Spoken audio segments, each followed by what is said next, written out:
Division Chief out at the Air Force Safety Center. Bill Parsons, I've known him probably for 6 years, and from the beginning all the way up to present. I'm trying to teach him the technology of today's world with Snapchat. But anyways, he's got a wealth of information coming at you here, and don't be afraid to ask him questions. Like I said, he's the main guy at the Air Force, top of the level for our career field. Ask him anything as soon as he's done with his presentation. Bill Parsons. Thank you.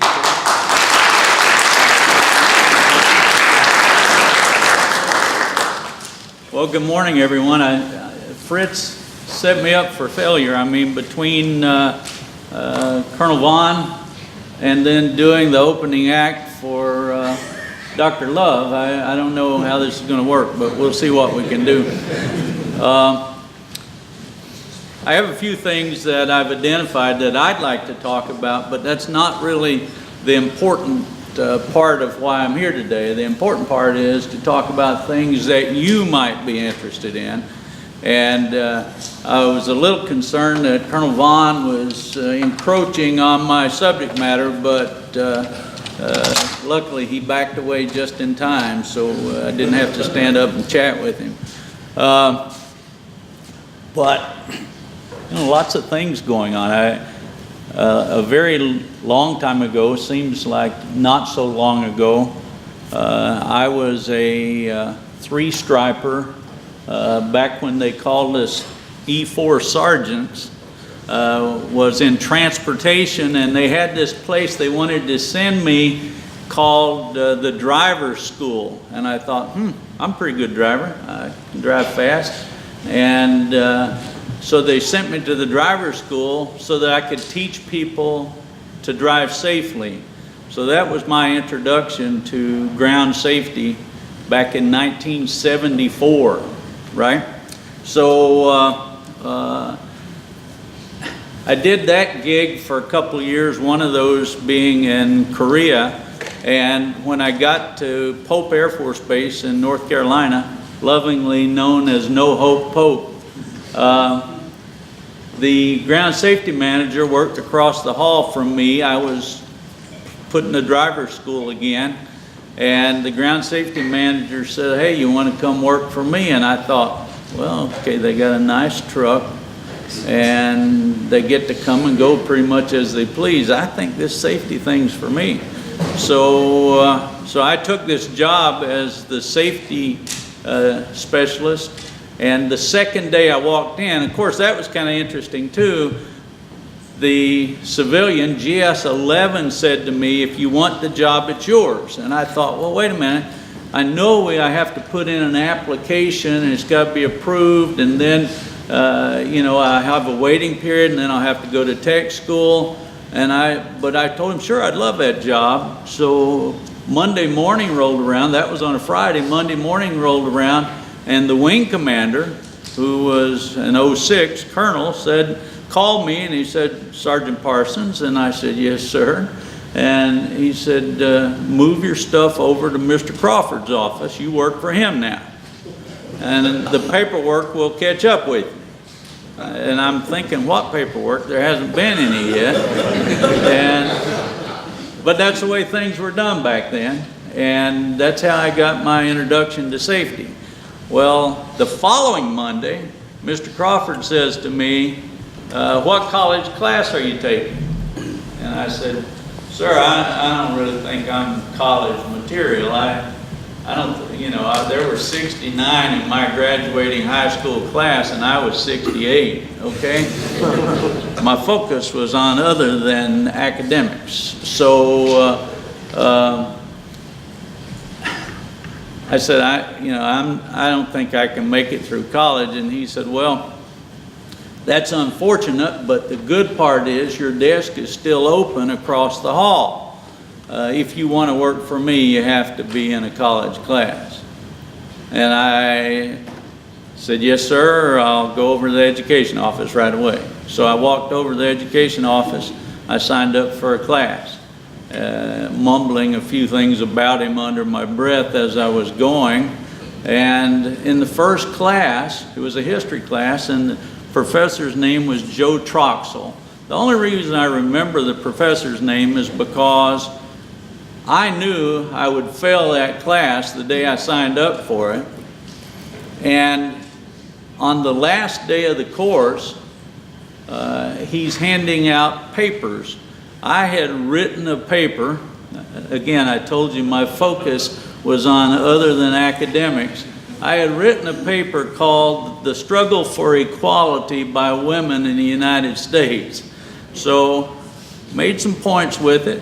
And Joe Troxel handed out the papers, and he said to me, as he's handing them out, he's saying to the class, "The next paper that I have is unlike any I've read as an undergraduate professor." And I'm thinking, he's going to criticize me like that in front of the class? You know, I was sinking a little lower in my seat. And then he handed it to me and he says, "This is the first A+ I've given as an undergraduate professor." And I thought, well, maybe I can do this college thing, you know? So that kind of inspired me.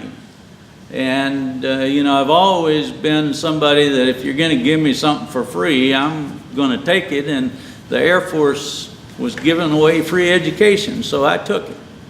And it worked for me. But I never dreamed when I was a sergeant at Kunsan, when I was working up through the different Air Force bases, that at some point I'd be leading the safety role, occupational safety role, ground safety role for the United States Air Force. It just never occurred to me that that would ever happen because, you know, I grew up behind a plow, and that's back when they had horses. They didn't have an engine on something that pulled it around, right? So it never occurred to me that I would be a safety guy late in my career. One reason it never occurred to me is when I first started doing it, nobody wanted my services. You know, it's like being an old gigolo. Nobody wanted it, you know? And it just didn't work out for me in the beginning, right? And then as time passed, you know, people started calling, you know, asking for help, wanting support with things. And as I was getting toward the end of my first career with the Air Force, I thought, geez, I'm going to do a safety consulting gig. You know, maybe it'll work. So I started in the late 80s doing some consulting. And when I sold my business in 2004, I had 32 offices in the United States because, you know, that was a growing time. It was popular. And we had this thing called OSHA that people were ignoring, kind of like many of our Air Force installations ignore today. And then they realized, well, wait a minute, I need to get some help or I'm going to lose money. I could lose my business or certainly all the profit on a given job. So I need some help. I didn't care why they needed the help. I was just worried about making their money, right? I could say I was worried about taking care of their people, but that hadn't gotten to me yet. And so as time passed, business got good, and then we had 9/11, and I felt like I was a pair of white tennis shoes with a black tuxedo, and I was a little out of place. And I felt like I needed to come back to the government, come back to the military in some way. So I put in an application, and OSHA hired me. Any entry back in was an acceptable entry to me. I tell people I went to Oz to see the wizard, and there was nothing but a bunch of munchkins behind the curtain. If you work for OSHA, I learned better. We have some really good people there, but you know, I really enjoyed working for OSHA. They hired me in the Maritime Standards Division, and I'd never been on a boat. So concerned me just a little. And the boss told me, Jim Maddox said, you know, Bill, safety is safety, doesn't matter what kind of safety it is, just some basic rules that you need to be aware of, and you'll do fine. And then I met the folks in the Directorate of Construction, and I'll tie all this together hopefully before I finish my presentation. I met a guy in the Directorate of Construction named Stu Burkhammer, and Stu said, hey, I've heard you've got some construction experience, why don't you come work for me? Well, you know how that normally works for me, and it worked for me the same way this time. I went from a GS-12 to a GS-13 overnight, packed my bags on a Friday, and Monday morning I was a new guy in the Directorate of Construction, and I worked there for about 8 months, and I got a call on my way home one night. I was sitting on the train with some other OSHA folks, and Ed Folk, who used to be the OSHA chief, some of you may remember his name, presidential appointee, called me and he said, hey Bill, we've had one of our directors resign, and I need somebody in the seat Monday morning. Would you like his job? And I said, sir, that's a GS-15. I'm a 13. I can't take that job. And he said, let me worry about the paperwork. And I said, yes, sir, I will. So I went from 13 to 15 overnight. And then after I got in the job, I realized in the Directorate of Construction for the Occupational Safety and Health Administration, they had nobody with construction experience. I'm not exaggerating.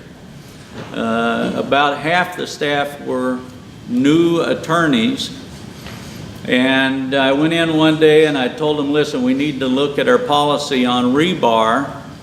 And the kid that I told said, well, what's rebar?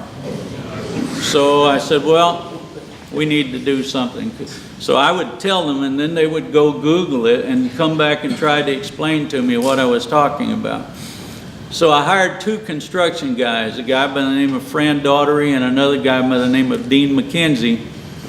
And they were my technical experts on construction. I knew both of them personally, and both of them had been construction managers on huge projects nationally. And one of the guys, Dean McKenzie, today is the director for OSHA's Directorate of Construction, SES, doing a wonderful job at OSHA. But one thing that I've learned throughout all of this, and Colonel Vaughn, I think, hit on it perfectly, and that is, not only do you want a supervisor that does this, but you should do this as well as a supervisor, and that is give your people freedom to do their job. Give people the freedom to use that young mind, if you will. I'm well past 60. And one of the things that I really push within my organization is that I want my people to think for themselves. If I need to think for you, I don't need you. And I don't want me 25 times. I want 25 people that are very different from me, So, and I learned that early on in life too, because, if you have yes people, you're never going to get better than what you are, all right? The best you're going to get is you. And my philosophy on that is, I'm not the sharpest pencil in the box, but I own the box and I can use any pencil I want, all right? And in doing that, I just select the best person for the job and I let them go with it. And if I stay the hell out of their way, they generally far exceed anything I would have ever done. Sometimes a little advice here and there, a little offer of assistance from someone, but normally you just stand back, stay out of the way and let them do their job. And they will go far beyond anything you expected. Next slide, please. 12 months without an on-duty fatality. Now, to some, you might think, well, hell, we ought to go 12 months all the time without an on-duty fatality. I agree 100%. We should not experience on-duty fatalities because we have total control of all actions on duty, right? I mean, we can say, don't do that, and they have to stop. We can say, don't carry it that way. You carry it this other way, and you can expect that it will stop. So we shouldn't have on-duty fatalities. Well, using that philosophy, we should not have on-duty injuries either, right? But we have on-duty injuries. And if you do the nugging out of the numbers, you learn not only do we have on-duty injuries, but we have on-duty injuries to the tune of hundreds of millions of dollars each year. Not just $1 million, not just $50 million, but hundreds of millions of dollars in injuries each year, which is very disappointing. Understanding that we have control within the boundaries of an installation, we should not have on-the-job injuries. One of the problems creating on-the-job injuries is things such as, Colonel Vaughn pointed out a little bit earlier, everybody having additional duties. How can you expect your safety staff to do their job and to do it well and do it consistently well when you occupy their time with things other than their job? And that was the thought behind not having additional duties. And then I say that and I realize that if we go to my installation, Kirtland Air Force Base, my people have additional duties. I kind of sum it up to, there's a long line of why. A long line of why. And one of the primary whys, in my opinion, is the fact that we have no accountability for injuries, either on or off duty. Because, you know, if you get 4 people seriously injured in your shop, somebody's going to say, hey, what the hell? You know, why are you having so many injuries? But essentially, that's all you're going to hear. You know, cut it out. Don't have so many people get hurt. What do you guys do? Right? You think you're going to see it on the line on performance reports where it talks about safety? We don't talk about safety on that line. We use that for other bullets that we want to add positive things about. So the fact that we don't have any accountability, I think, is somewhere significantly in that line.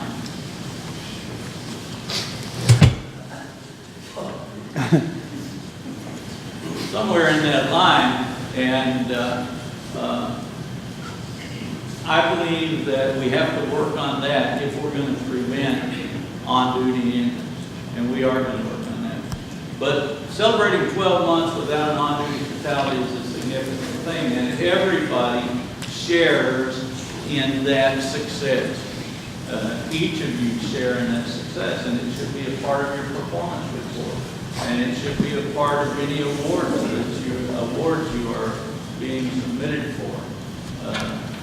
Very wonderful feat that we've accomplished. The second time since 1947. The last time was 2011-ish to 2012-ish, and then again this time. So it's a pretty significant deal. Did you read about it in your newspapers, on your papers? Did you see it on the news and anything that's sent out of this location? I understand this is where we send out a lot of these messages, right? Did you see anything? I don't know what you did. So it's really not, and I'm being sarcastic. The fact is, if it doesn't involve an airplane or something doesn't blow up, you're not going to hear about it, all right? Because this is the Air Force, right? And if this had been a room full of 06s and 07s, and it had been their Air Force that accomplished this, it would have been nationwide media.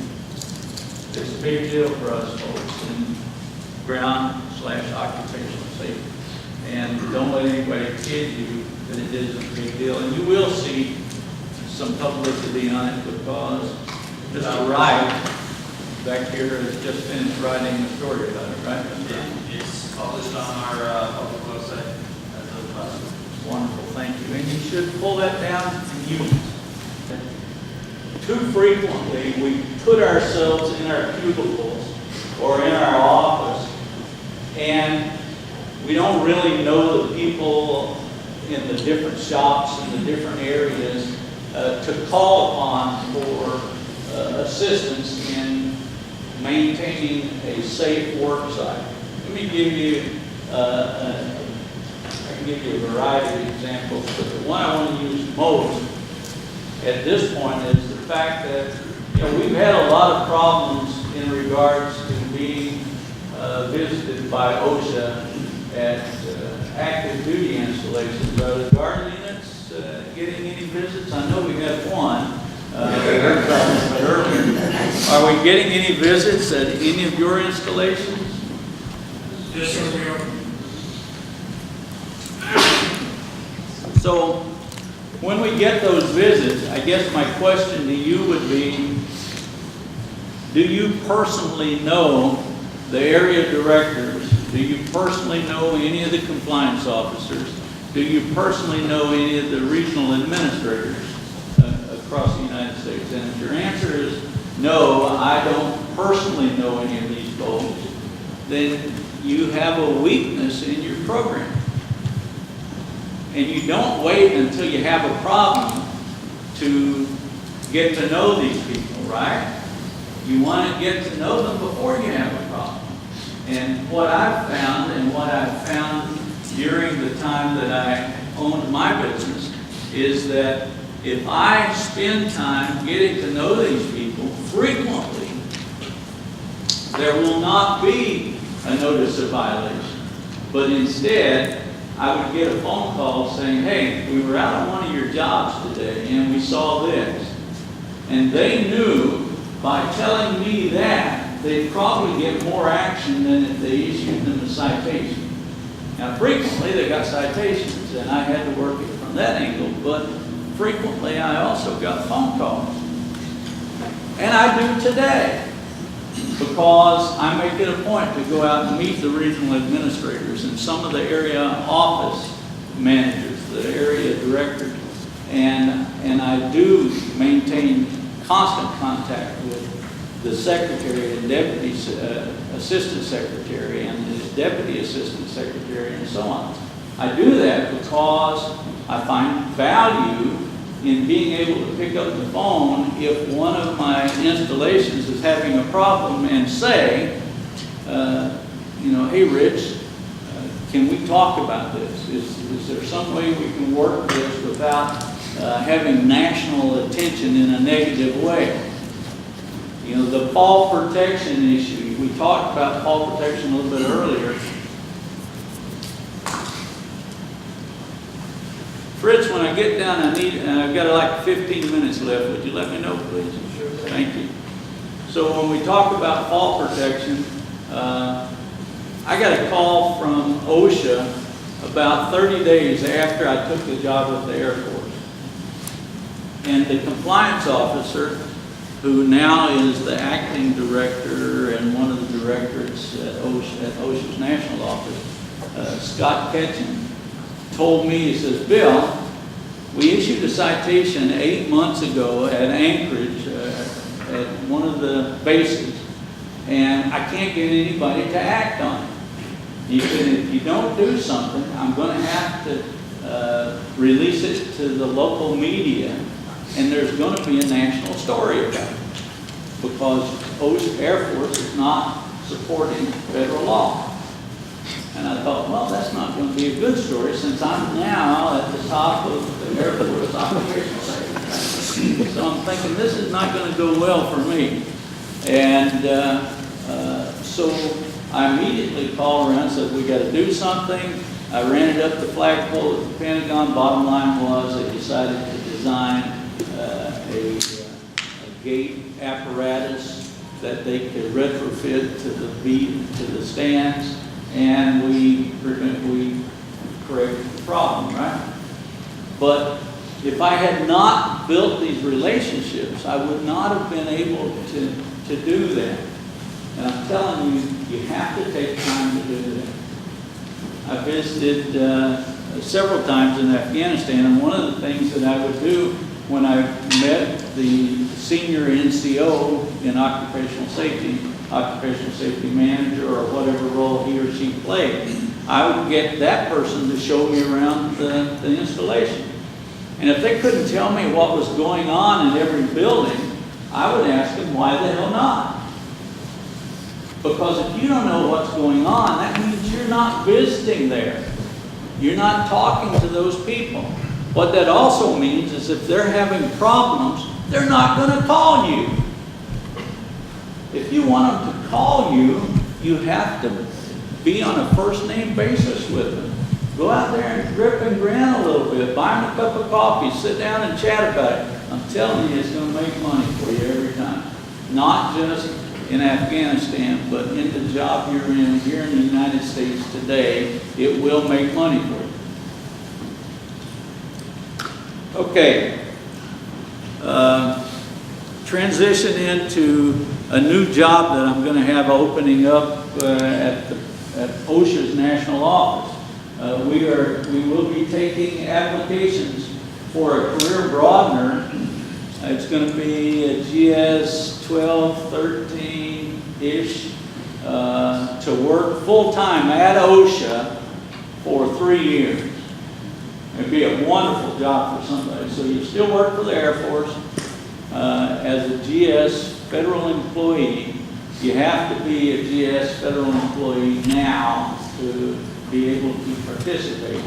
But if you're a GS 11 and we announce it as a 12, 13, you can apply. But from personal first-hand experience, I'll tell you what's going to happen. I'm going to send somebody that's really sharp to work at OSHA, and OSHA's going to hire them, right? Because they need sharp people. And whether you folks know it, believe it, or understand it or not, you are among the very best in the nation when it comes to safety. You know, we're going to talk about credential programs a little bit later. You don't have to have a CSP to be an outstanding safety professional, okay? And I'll get into it a little deeper later, but if I send you to OSHA to work and you do an outstanding job, and they're already looking at you if I send you, because they know that we're the only service that has full-time safety professionals, all right? No other service has full-time safety professionals that are enlisted folks. Most of our civilians have enlisted backgrounds, and they know that if they get one of our civilians, they're going to get somebody that's pretty good. So, in any case, I'm going to be sending somebody to OSHA for a year, or 3 years. But guess what? OSHA's sending me somebody too to work at the Air Force Safety Center. So my job is to educate them on who we are and what we do. And the safety job for the person, listen to this, that's going to OSHA is not going to OSHA just to work at OSHA.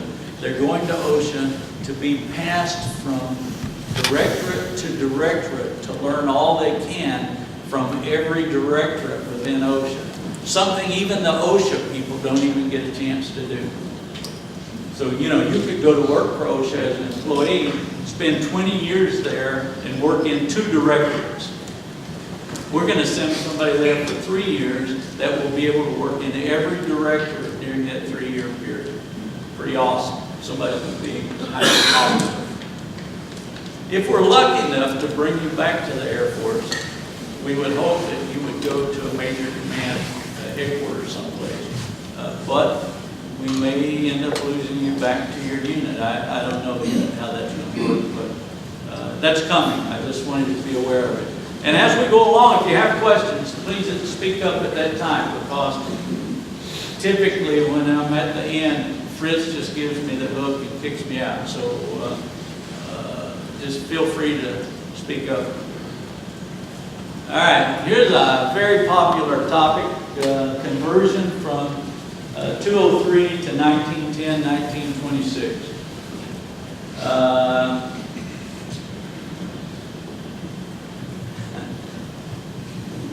When I was teaching at the Air Force Safety School in 1987, I made a recommendation to the Air Force that we convert from what was then 127-101 to 1910 and 1926. And the Air Force Inspection and Safety Center from Norton sent my boss a message and said I didn't know what the hell I was talking about, and that they should take me off the platform and put somebody else in teaching, because if I was spreading that kind of message to the troops, I shouldn't be teaching. And I thought, okay. I did not come back to the Air Force just to change this, all right? But when I was hired, the first thing I thought was, boy, am I going to fix it? So I got back in, and what I've been doing for these past 7 years is building support for this initiative. And it's going to happen, and we will have the first push out sometime in the next, I'm going to say, 4 months. It's in coordination at the Major Commands now, and I know we're going to get a lot of feedback that we're going to need to make some changes. And the intent was to change it over a 3 to 5 year period. Well, I've put my retirement date in of December of 2020, so the deadline now is September 30th, 2020 for the final publication, all right? So what we're doing now is we're pushing training information, so on and so forth. 203 is the most widely used standard or regulation in the Air Force inventory. So it flips back and forth between the one that's dress and appearance and safety. Making it happen has become a priority for me, and we're working it hard. When we get finished, I expect 203 is going to be somewhere around 150 pages, maybe. And you may say, well, why 150 pages? 150 pages because we're still going to have the requirement for military uniqueness. In 203, we're still going to have areas where it's more stringent than the federal rules. That'll be in 203. Anything that sets itself apart from 1910 or 1926 will be contained in 203. But it's going to happen, and you'll see the first rendition of that change this summer, and I'm looking forward to it going out. Anybody have any questions about that? Yes, sir. Well, with 91-203, we base a lot of our routine checklists and stuff like that in 91-203. So I guess that's going to get reduced a lot? Or are we going to start implementing OSHA standards into McD? We're going to start implementing OSHA standards into McD. That'll happen. Currently, any inspections that are being conducted, we should be referencing 1910 and 1926, all right? If you're not doing that, you need to start doing that. What does that do? For the 1SOs and 018s that are out there, it gets them to working with 1910 and 1926. What it does for supervisors, commanders, it starts to make them familiar with 1910 and 1926, right?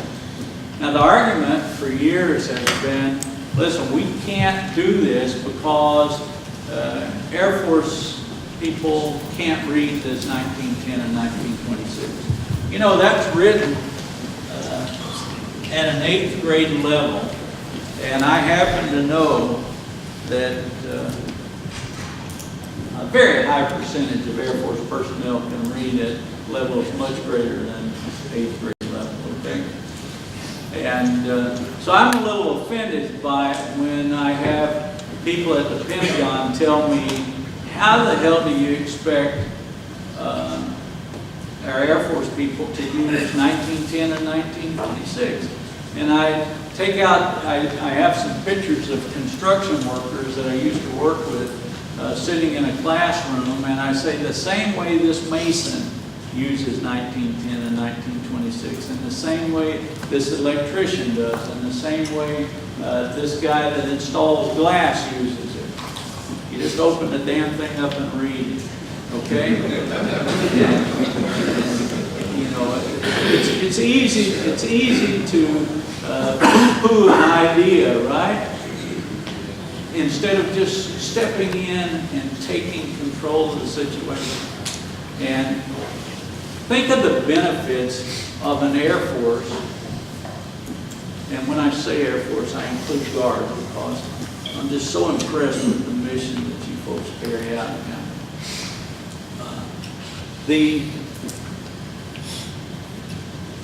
Think about what that does for every military member, every Air Force military member.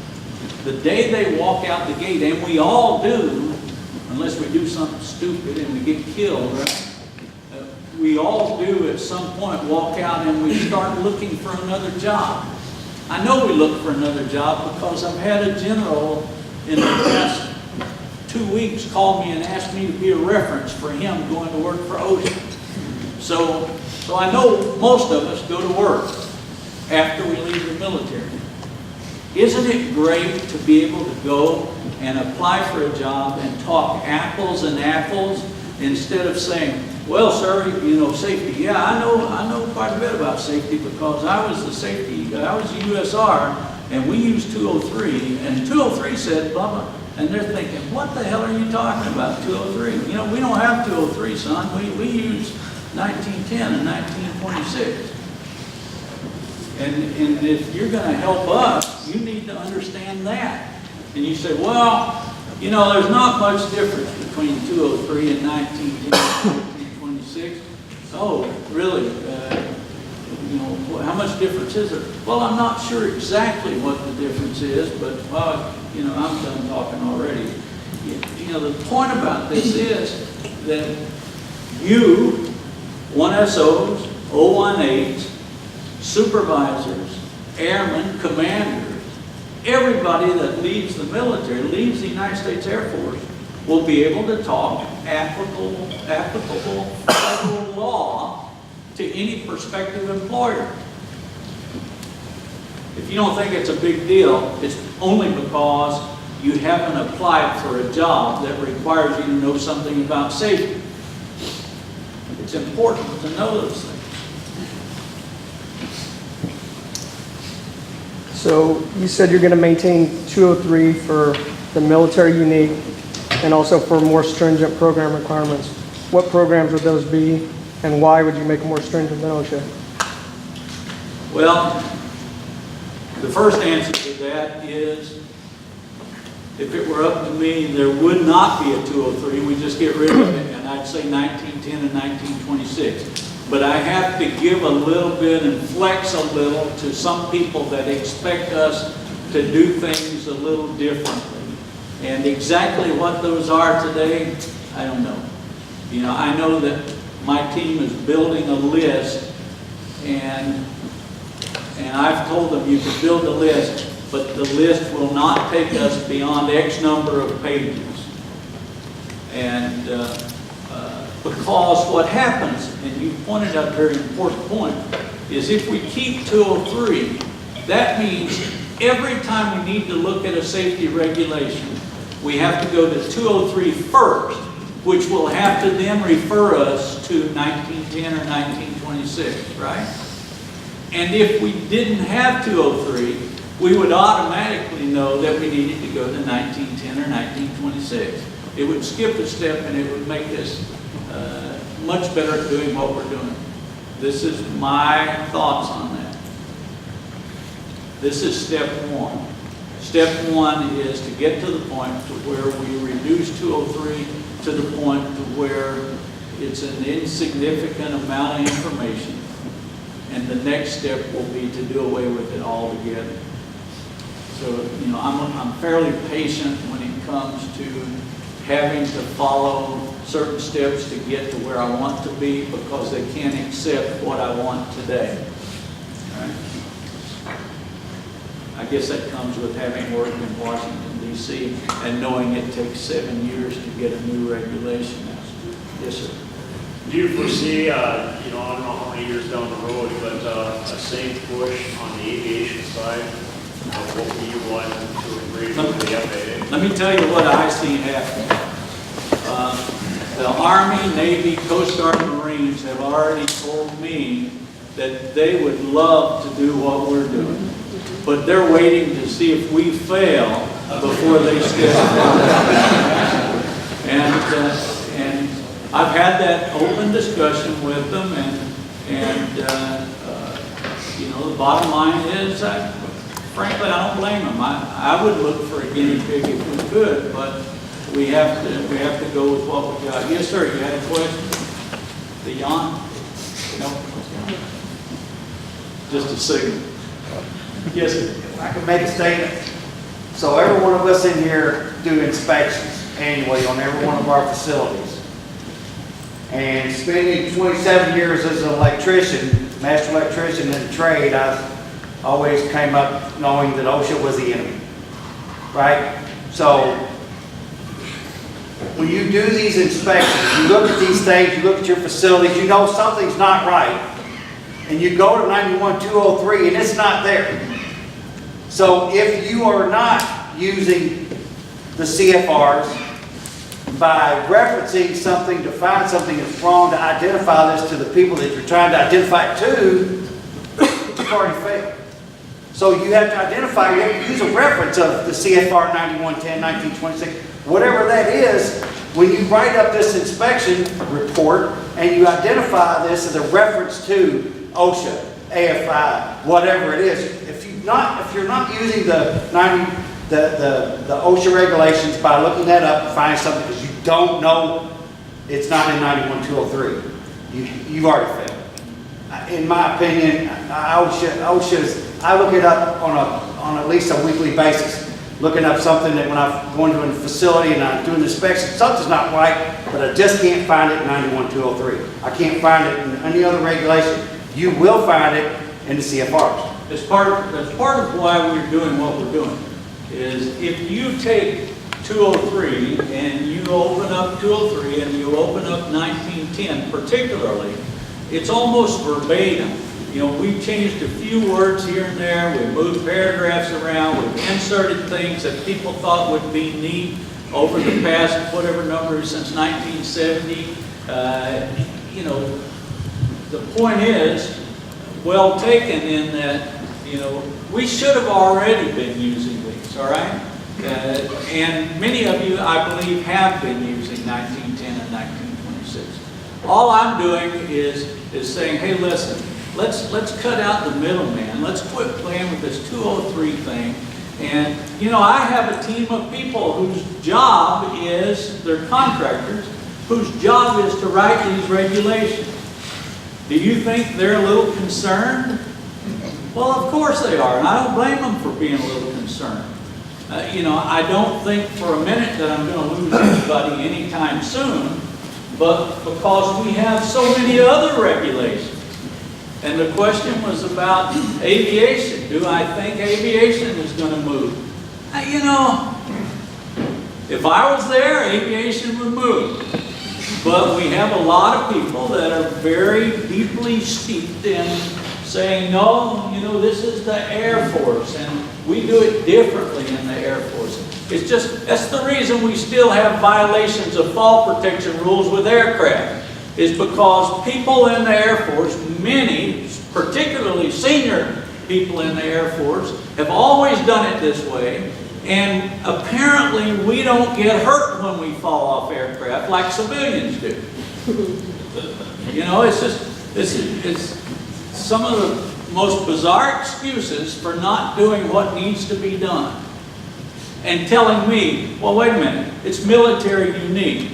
Well, what the hell's different about standing on top of an aircraft downtown or on our installation? Now, if you're being shot at while you're standing on an aircraft, I'm thinking military unique or Chicago, one of the two.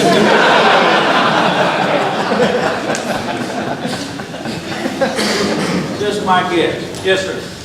So you said, like, essentially getting rid of it, and asked the question, you know, where we go more stringent. I've heard you speak a couple times, and I was fortunate to get to hear Dr. Burnham, is that right? You're epidemiologist? So where 91-203 I think can be useful, and I will jump on the bandwagon all day long for cutting the crap out of it. But where it can be useful is all the things that would otherwise fall under a 581 citation, where we use that data and we're making our data-driven decisions, and we identify a hazard, and there isn't something in 1910 which addresses that hazard, but there's a need, or at least a usefulness for an Air Force-wide solution or an AMG-wide solution. So something like, I know we're using the sort of soft power approach at the moment for bump caps, but if at some point there was a need to move to a more hard power approach, then 91-203 I think would probably be where that would land. You're right. You're exactly right. And something I do want to point out to you, we have always said 5A1. If we can't find it in 1910 or 1926, you cite it under a general duty clause 5A1 reference. I understand that technically that doesn't apply to the Air Force. Instead, there is almost the exact clause in 1960 that does apply. Okay, so but it's worded almost exactly the same. So when you start talking about 5A1, look for a comparable reference in 29 CFR 1960. And it's always been there, but it's easier for us to just call it the general duty clause. Any other questions on that? Yes, sir. What is going to happen with the, so the OSHA 1910 tells you have to have a program, for example, confined space, and then the 91-203 has outlines what you need to have in an MEP and all that. Well, it doesn't talk about an MEP in the 1910. What's going to happen with that type of information? Well, one step at a time, we're going to make efforts to move solely to the requirements of 1910, all right, and 1926. That will be one of the references that continues to be carried in 203 until we get to that point. And as we start chipping away at these things, see, you know, the question that I have regarding confined spaces as a very good example is, why do we need something different than what works for all of America?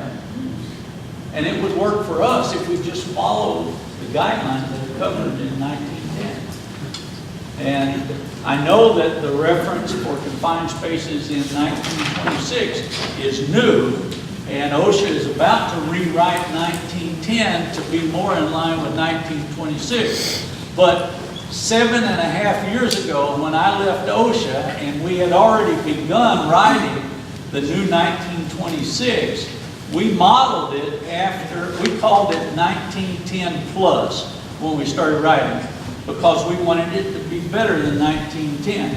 So what's going to happen now is 1910 is going to rewrite itself, and they want to call it 1910 plus or 1926 plus, so that it can be even better. So we're tweaking off one another at the federal law area.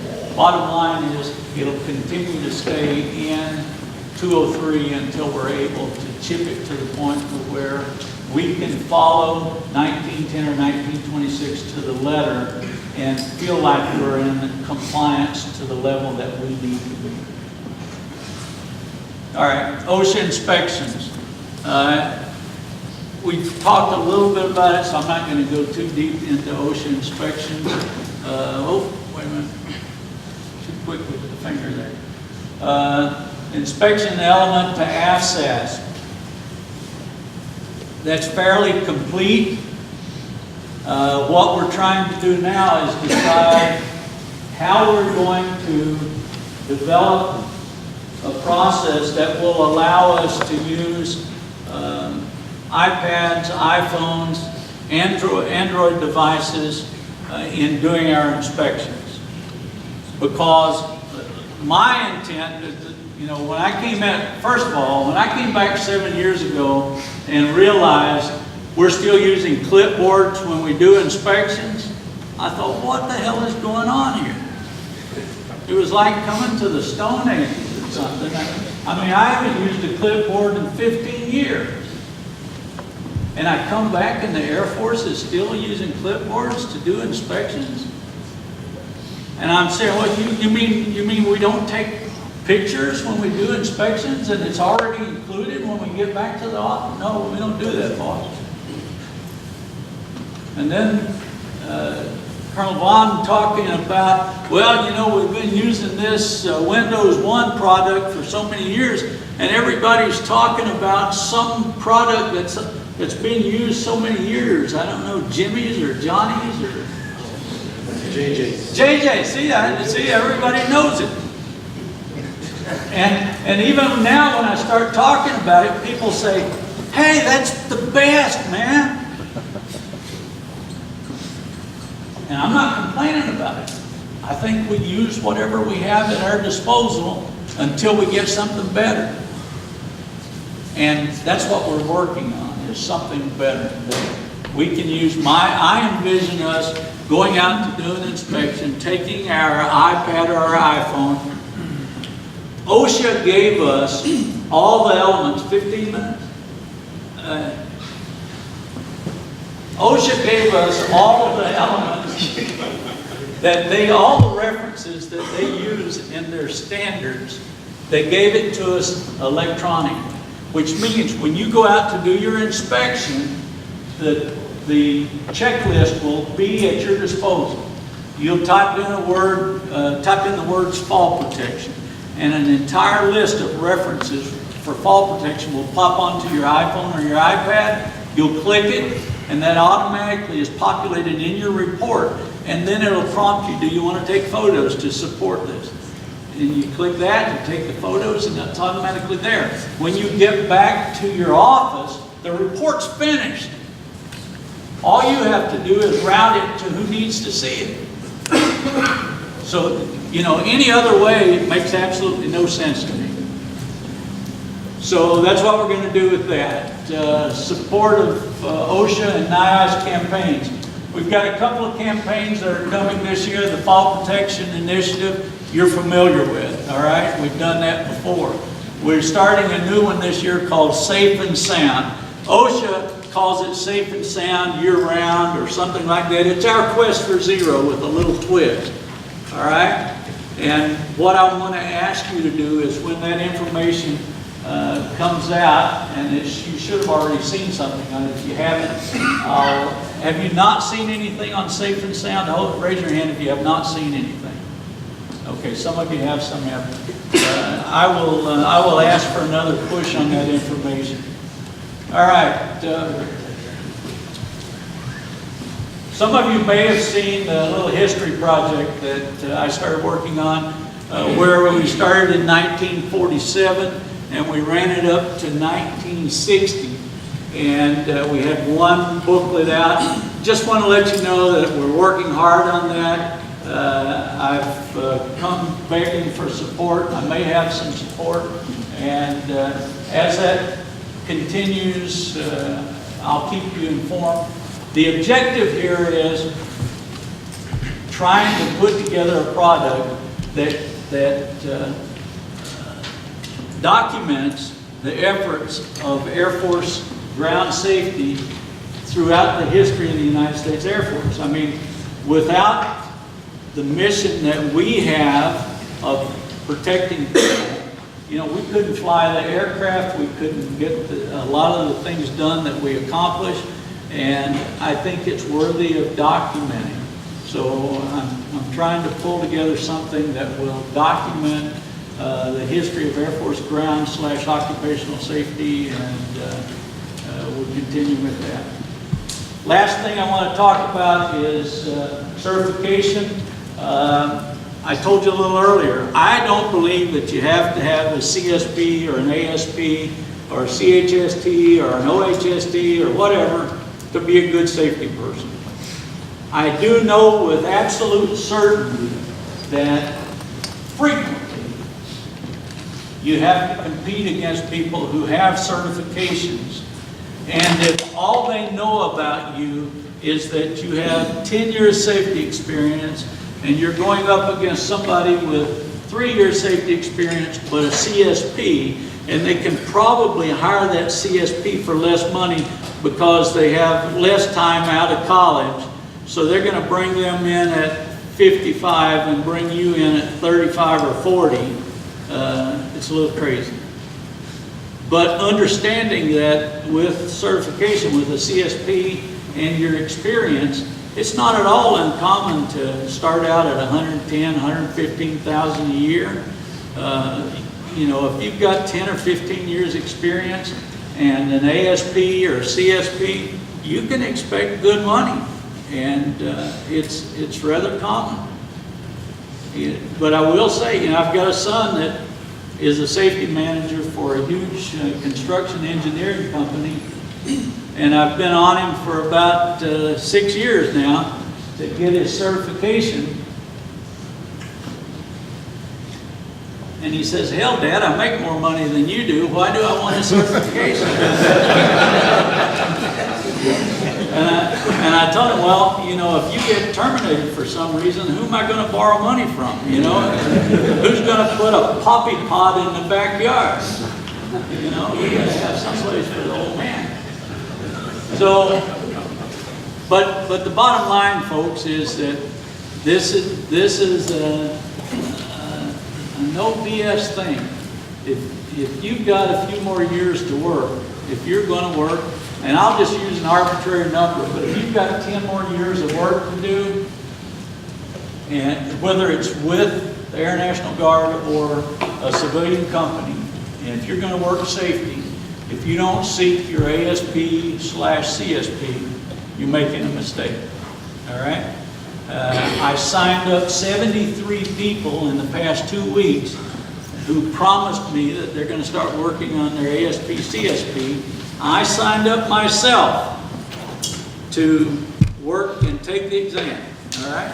I'm not taking another job after this job, but I feel like if I'm going to preach it, I need to get out there and show the folks that we can do it. All right?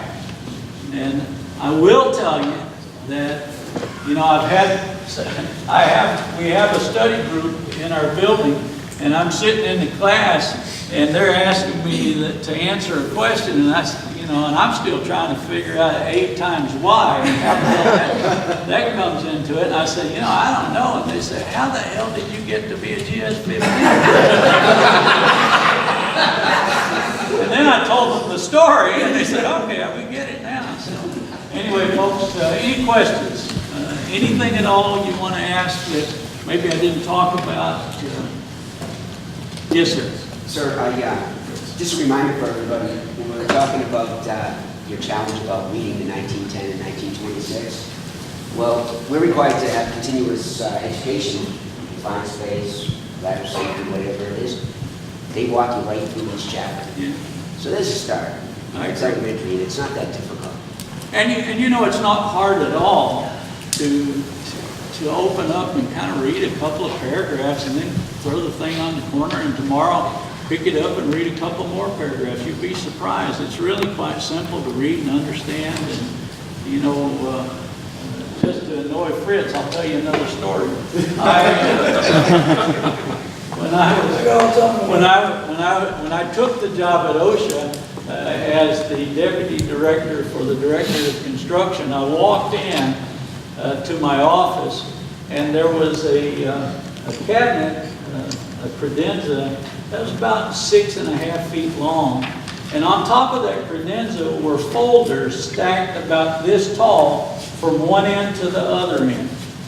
And I asked Mr. Connell, I said, you know, what is that? And he said, well, that's a request for interpretation. And I said, my God, we get that many each month? He said, this is for the past 10 years. We haven't answered them yet. And the first thing you need to do is answer these letters of interpretation.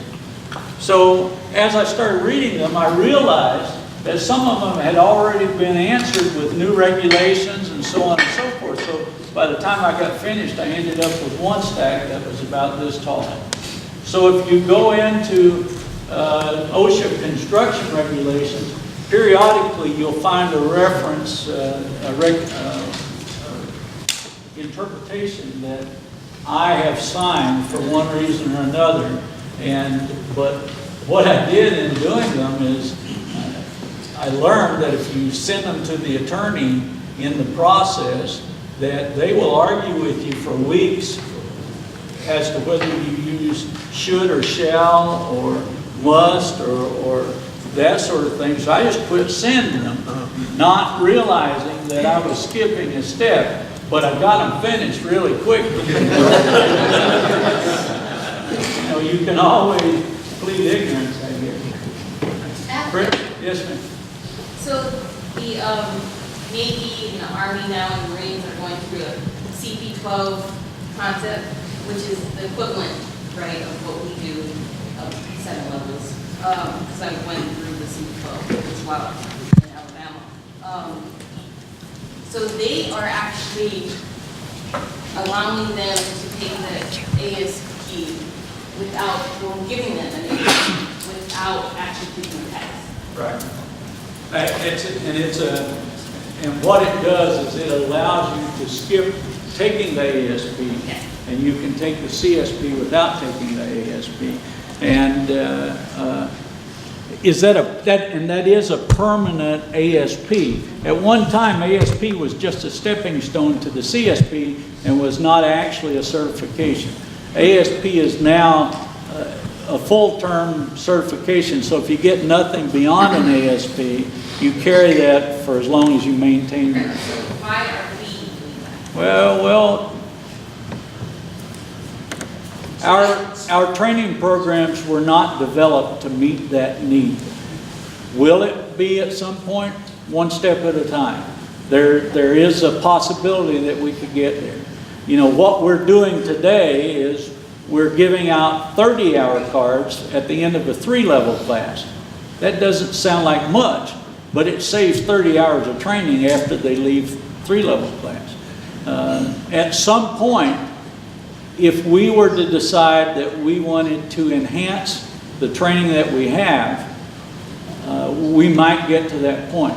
I will tell you one thing that we're doing today is we're going to spend somewhere around $250,000 buying equipment to set up a hands-on lab for the safety school. So there'll be table saws and there'll be drill presses and there'll be some of this equipment that some people have never seen, but we're talking about it and we're going to be setting that up. We've got the facility and we're trying to spend the money now, and that sounds crazy, but we're trying to fill the classroom. And that's more than, that's more than what's proposed. And we're getting there. My point is, we have to take it one step at a time, but that's our end goal. Okay? Yes, sir. Hazardous energy control for aircraft. The Air Force looked at their standards and whether the takeout program is compliant enough to get by with OSHA's rule, or where are we at on that? I know that I have a team of people working that. Mr. Baker and his staff are looking at it, and Will it answer it today? No, we're not able to. Will we be able to do something with that in the future? I sure as hell hope so, because right now it's cumbersome at best. So the answer is today no, but soon I hope. Yes, sir. Sir, quick question on, sorry if I open up a can of worms here.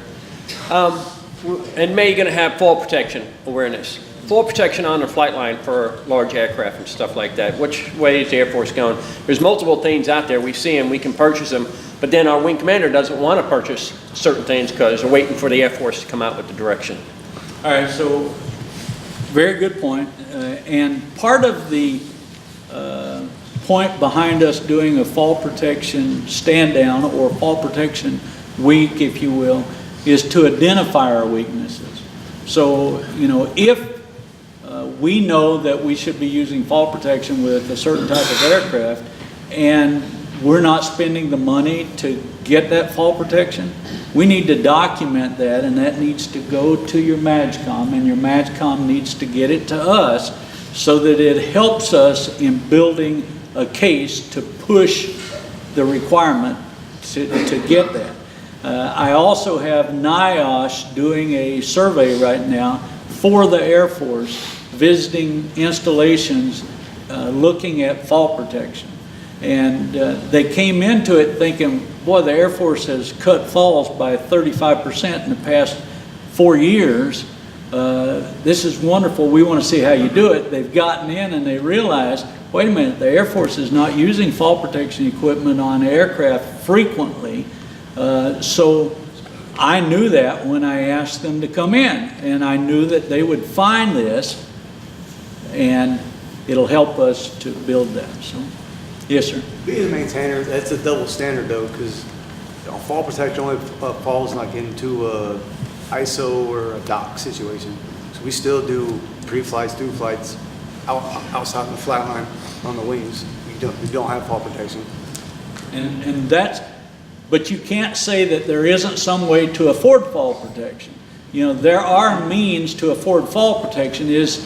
Do we want to spend the money? Do we want to buy the equipment? Do we want to train our people? And the answer frequently is no.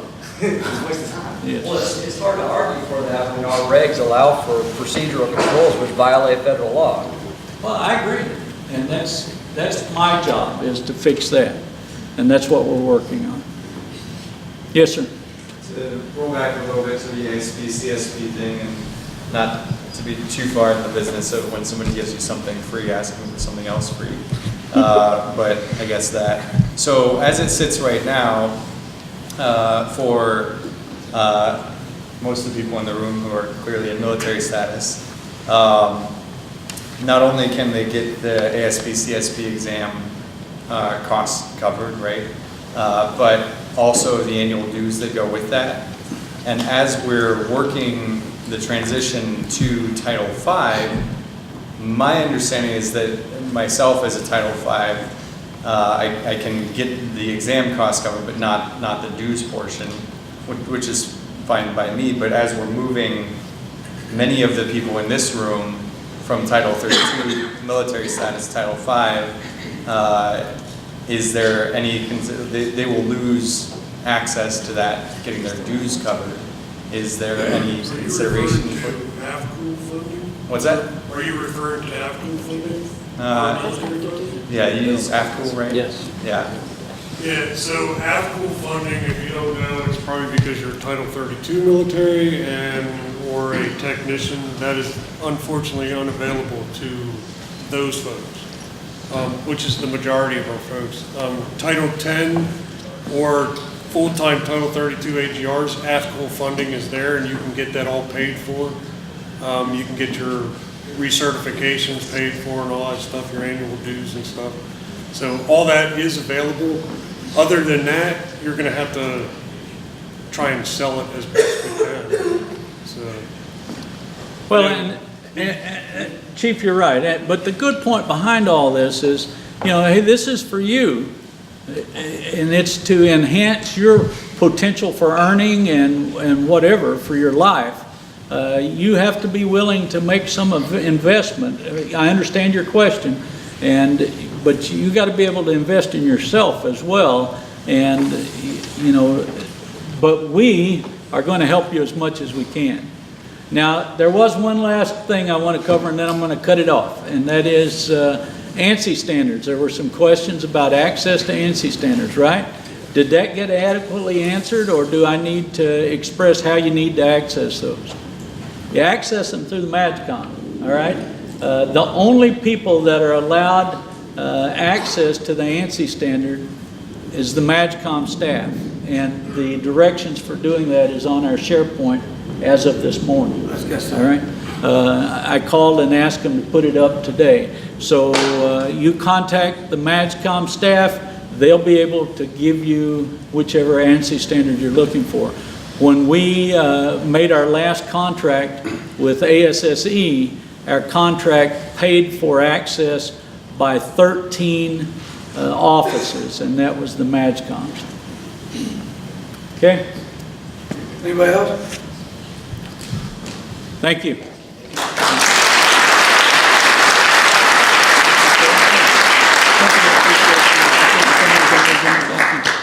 Thank you, brother. Appreciate it.